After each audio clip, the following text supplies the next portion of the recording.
Merry Christmas, everybody. What's going on? It is time for another Christmas horror movie review.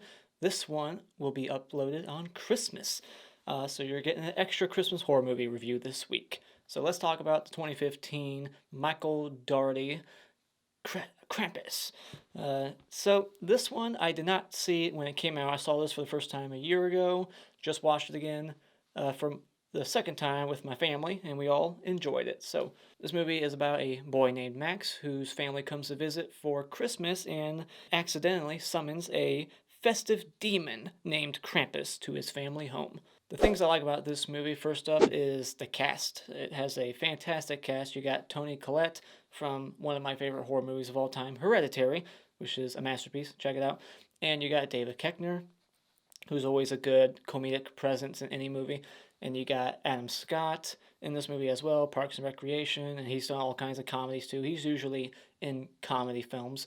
And there's just a lot of familiar faces. Even the woman who plays like the kind of vulgar aunt in this movie, she's in a lot of comedy and comedy shows as well. So just a really good cast and really good performances from everybody. Even the child actor in this movie who plays the little kid Max, I'm not sure how old he's supposed to be. I think he's probably like 10.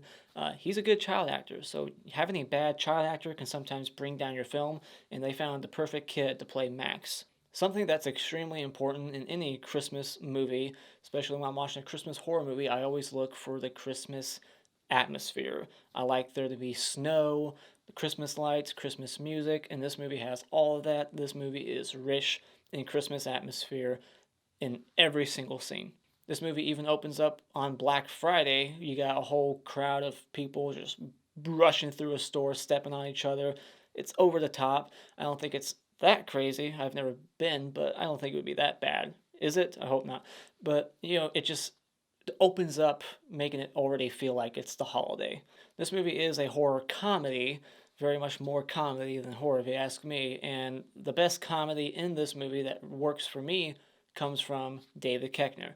I just got, my ass kicked by a bunch of gingerbread men, so believe me, I'm ready to listen to whatever you have to say, or something. I forget what the line was, but he has some of the best dialogue, and I really like his comedic timing in the film. There's also a pretty cool animated sequence in the middle, towards the third act, where this woman's telling a story, and it just goes into like this animation sequence, kind of like those old Christmas cartoons. It looks like that one of those.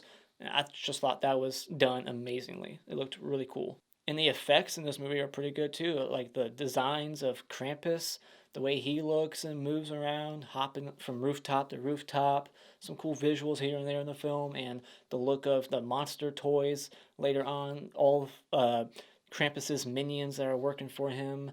They all have a pretty cool look and design that are kind of creepy looking. And I like that this movie has a kind of dark, ambiguous ending. Like, you can kind of interpret it one of a couple ways. The way I interpret this movie, it's a pretty dark ending.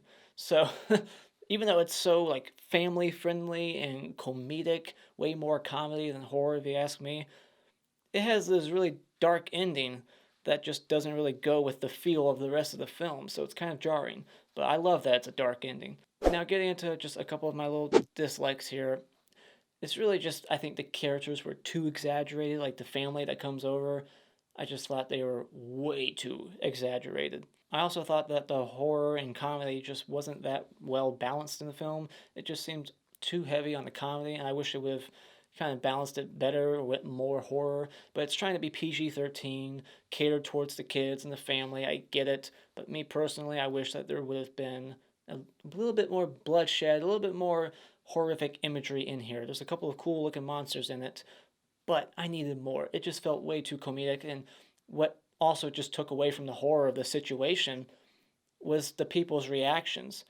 They're good actors, but they're directed to react to horrific environments and monsters in a way that's just comedic. Like when they're being attacked and they're in danger, I don't believe that they really are, because they're just making little one-liners and shit, and like it's just their reactions weren't believable to what was happening around them.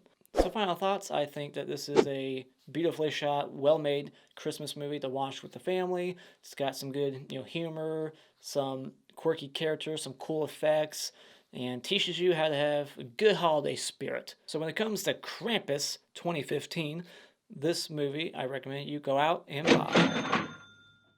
So, spoilers. Alright, so this movie opens up on Black Friday, I believe, judging by how everyone's just rushing into the store.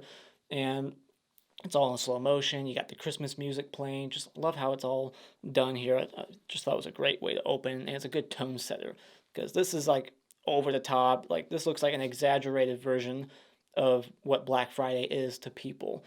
Like, I've never been Black Friday shopping, but even when I was watching this with my parents, they were like, yeah, I don't think it's like that. So even they agreed, like, this doesn't seem realistic. It's just over exaggerated how crazy people are on Black Friday, just for comedy's sake. People stepping on other people, like punching them, like, give me the fucking TV. Like, is it really that bad?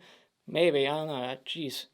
Um, but anyways, I had to laugh at the family photo because it's like, really?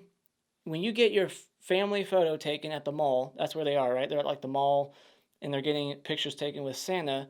They see that Santa in the picture is staring at their daughter Beth's ass, and they didn't realize that until they had it framed in their house. Bullshit. When you buy that photo, they take more than one picture. At least that's how I used to do this every year. So, speaking from personal experience, when you get this done, they take more than one photo and then they show you a monitor and say, hey, which one do you like best? One of you is blinking in this one, so we can't choose that one. But they buy this photo, they looked at it, got it printed, and then when they were hanging it up, that's when they realized, oh, Santa's looking at her ass, and the dad's not even looking at the camera, he's looking up. So it's like, really? Come on.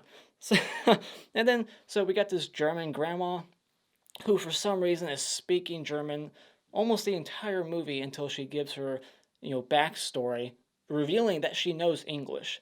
So why speak German the entire time, forcing your grandson to be your translator?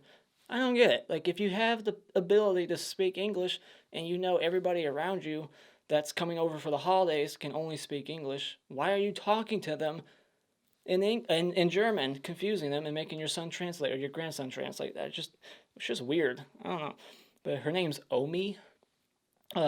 Oma, that's German for grandma, right? So, cousins, his cousins, I thought they were guys, and they're supposed to look like guys, but I was convinced for a little bit that the one on the right at the dinner table was a guy, and it took me forever to realize, oh no, that is a girl.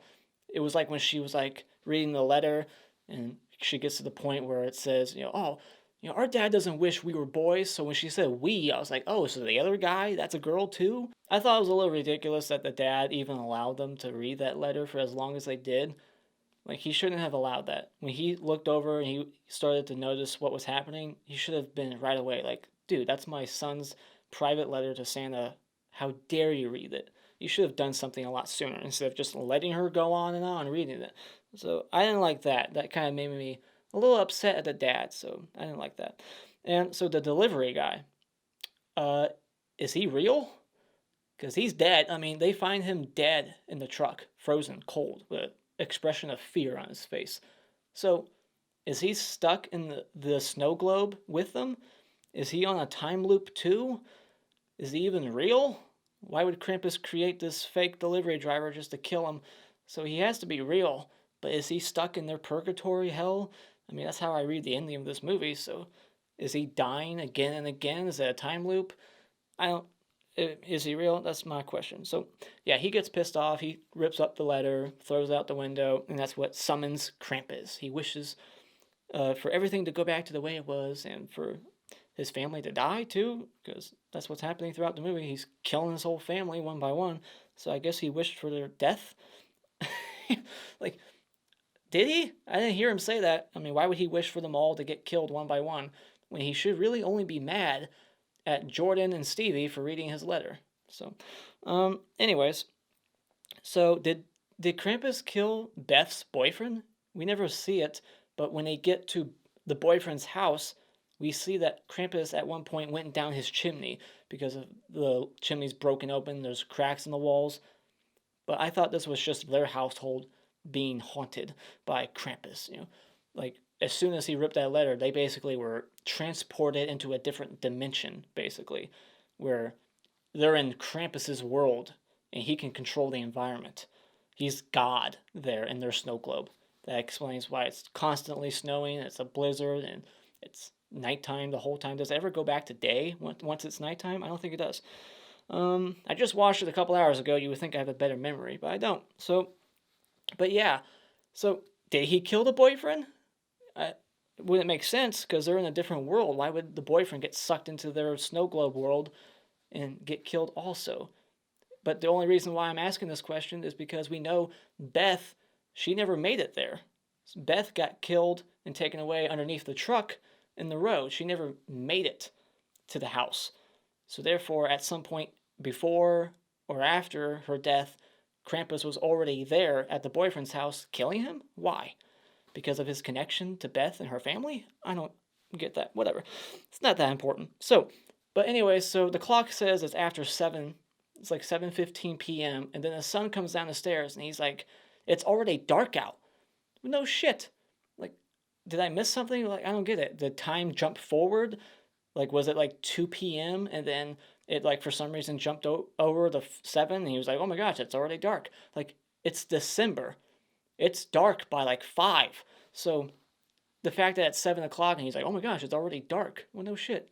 It's 7 o'clock and it's December. The sun goes down a lot sooner. So I didn't understand that. And then, so another question here. The snowmen outside, they look creepy. Much scarier than Jack Frost in that very cheesy Jack Frost movie. These snowmen look pretty cool. But do they all represent a victim? One of them's kind of dressed up like Howie, but then there's like all these other ones. Are they victims of other people in the neighborhood that got killed?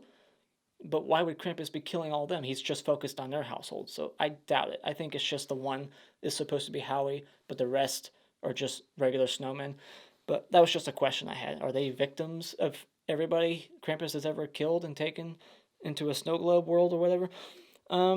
But speaking of Howie, so that scene when he gets captured, I thought it was just a little unbelievable that only Howie woke up from that. The hook is like in the chimney, it's ringing, and the gingerbread man is yelling and making noises, but just Howie wakes up. They're all in the same room next to each other. If he can hear it, they can all hear it. So they're just all conveniently heavy sleepers or some shit. They don't wake up until he's being dragged up the chimney.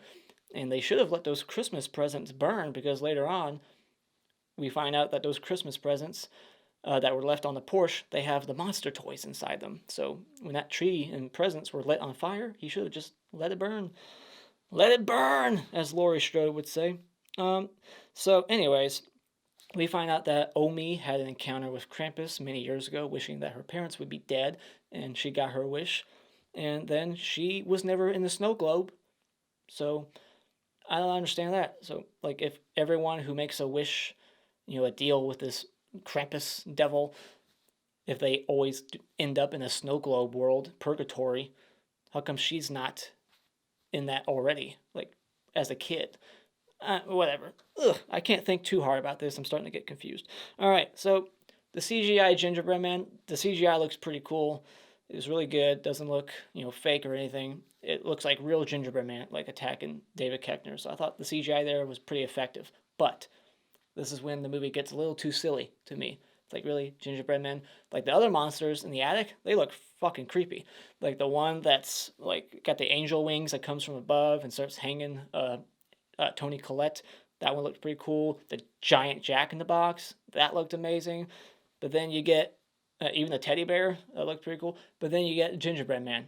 It's like, well, come on, that's a little too silly. And they're like shooting a nail gun at David Koechner. It's turning into Evil Dead, the remake. And so then, they're all quickly just getting taken one by one. The Christmas elves come in and they have like all these cool, wicked looking masks on. And they take the baby, and this family keeps forgetting the baby again and again. It's ridiculous. Like, they leave their baby out in the cold car in the beginning, and then when the elves crash through the window, they leave their baby on the other side of the couch, and like, where's the baby? It's like, they should be taking care of this kid. They should keep their eye on this kid a lot more in a situation like this. It's unbelievable. What a terrible mother. Like, see, it's just little things that make you not really like the characters that much. Like, you're being stupid. You deserve to get your daughter taken by elves because you're an idiot. It's like, really? All right. So, then the aunt gets taken, Howard gets taken. They're all getting taken by like this tremor monster. It kind of reminded me of Tremors, but in a snowy environment instead. Like the way like the things in the ground, you can see like the path it's making in the snow, and it just takes them down. And then we see this big old hell pit. We get Krampus revealed. We see his face, and his face is like someone else's face. It looks like a skin mask. And I like to think that it's Santa Claus's. It's Santa Claus's face. He took his face and he's wearing Santa Claus. I think that's more macabre and awesome to think about, that he's wearing Santa's face. But it could just be somebody else's. But anyway, so we get this kind of like cliche line where the boy's like, "Take me instead. Just take me. I wish it all back." Like, how many movies have done that? Like The Exorcist, "Take me instead." And then, so he falls in the pit. You think at first it's a dream sequence, and I would have been so pissed off, like, oh, fuck this. That would have taken the whole movie down, like, at least a whole point. Like, really? A dream sequence? Like, the whole movie's just a big fake out, like, it's just for him to learn a lesson, his dream? Like, fuck off. No. It all happened. He opens the gift, he sees the ornament, and it's like, oh shit, that really did happen. Everyone else around him sees it, so it's not like it's just him seeing it. No, they all see it, they all acknowledge it, and they're like, oh shit, last night really did happen. The aunt just thought she was like hungover and had a bad dream, but no, it all happened. And it like pans back, and then we see that they're in a snow globe just stuck there. At the beginning, they hated each other, they hated Christmas, so now their punishment is living together during Christmas forever. So that's just a dark ending when you think about it that way. So, yeah.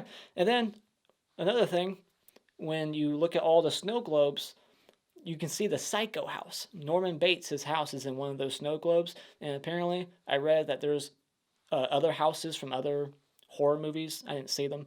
Didn't really pause it or look, but I definitely saw Norman Bates' house, so that was pretty cool. So that's the end of Krampus. Let me know what you thought about this movie in the comments below. Is it your favorite Christmas horror movie? Let me know what yours is in the comments below. Mine is Black Christmas, and it's a green shirt, so you can see right through me probably because of the green screen and everything, but whatever. I wore it anyways, knowing that you weren't going to see it that well. So, yeah. Anyways, thank you so much for joining me tonight. If you like what you've seen here, you can hit this like button and become a subscriber today just by clicking on my cartoon face in about 5 seconds. And remember, it's just an opinion. You don't need to get butthurt about it.